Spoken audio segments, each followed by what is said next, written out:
जब भी हम भारत का नक्शा देखते हैं तो हमें उसके अंदर एक चीज़ नज़र आती है, श्रीलंका।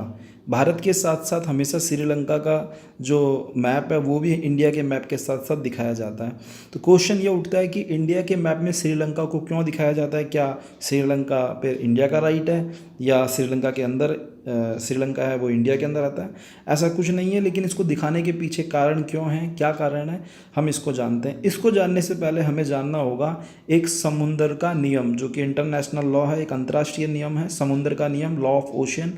अगर हम उस नियम को समझ जाते हैं तो हमारे इस क्वेश्चन का भी आंसर आ जाएगा कि इंडिया के मैप में श्रीलंका को हम क्यों दिखा रहे हैं। इस नियम को बनने की शुरुआत पहली बार औपचारिक रूप से स्टार्ट होती है 1957 में जिनेवा में, और इसके ऊपर बहुत सारे अंतर्राष्ट्रीय सम्मेलन होते हैं जिसमें विश्व के लगभग सभी देश शामिल होते हैं। 1975 में जाकर के ये लॉ एक मुख्य रूप से आ जाता है सामने, और ये बताते हैं कि जो भी देश है उसकी जो बेस लाइन है, आधार रेखा, बेस लाइन होती है कोस्टल एरियाज, जो तटीय इलाके होते हैं ऊबड़ खाबड़, उनको मिलाने वाली एक रेखा। जैसे आपको दिख रहा होगा गोवा से कोची केरला के बीच में एक स्ट्रेट लाइन ये बनी हुई है, ये सारी इसकी एक बेस लाइन है।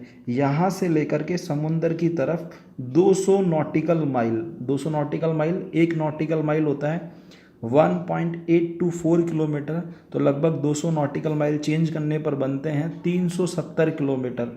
मतलब 370 किलोमीटर तक समुंदर की तरफ जो भी देश है संबंधित, जैसे भारत है तो यहाँ के 370 किलोमीटर तक के जितने भी खनिज हैं, जो भी चीज़ें महासागर में हैं, उन सब के ऊपर भारत का अधिकार होगा।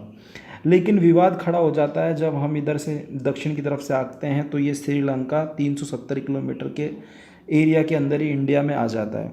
ऐसे विवाद को सॉल्व करने के लिए अंतर्राष्ट्रीय जो परिसर बना था समुद्र के नियम का, उन्होंने अपने आर्टिकल 76 के अंदर जो अंतर्राष्ट्रीय नियम है उसके समुद्र के, उन्होंने बताया कि अगर ऐसी विवाद वाली स्थिति होती है तो दोनों देश जितना भी वाटर बॉडी है, जितना भी पानी या समंदर वाला जो भाग आ रहा है, उसको आधा आधा अपने अंदर बांट लेंगे।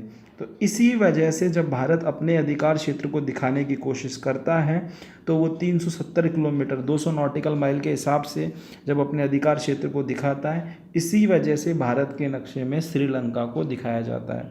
ये इसका एक ऑथेंटिक आंसर है जिस वजह से दिखाया जाता है। कुछ लोग बोलते हैं कि श्रीलंका बहुत छोटा सा देश है इसलिए क्या फ़र्क पड़ता है, इंडिया के मैप में उसको भी दिखा देते हैं। ऐसा बिल्कुल नहीं है। कुछ लोग बोलते हैं कि भारत के नक्शे में तो बांग्लादेश, नेपाल और भूटान और को भी दिखाया जाता है।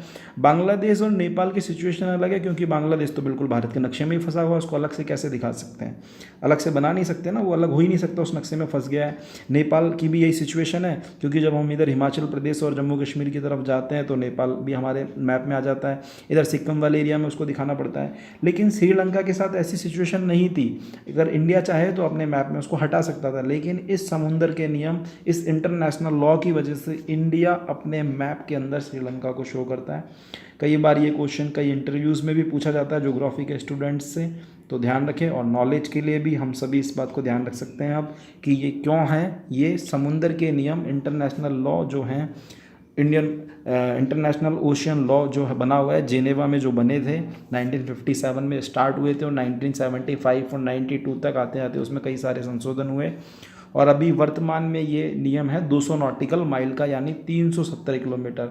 ये सभी देशों पे है। ये जैसे पाकिस्तान है तो उसका भी 200 नॉटिकल माइल 370 किलोमीटर वाला एरिया है। अगर ओमान, यमीन, जितने भी सोमालिया, केन्या, तंजानिया, कोई भी कंट्रीज़ को हम देखें तो सभी का 370 किलोमीटर एरिया पे राइट होता है।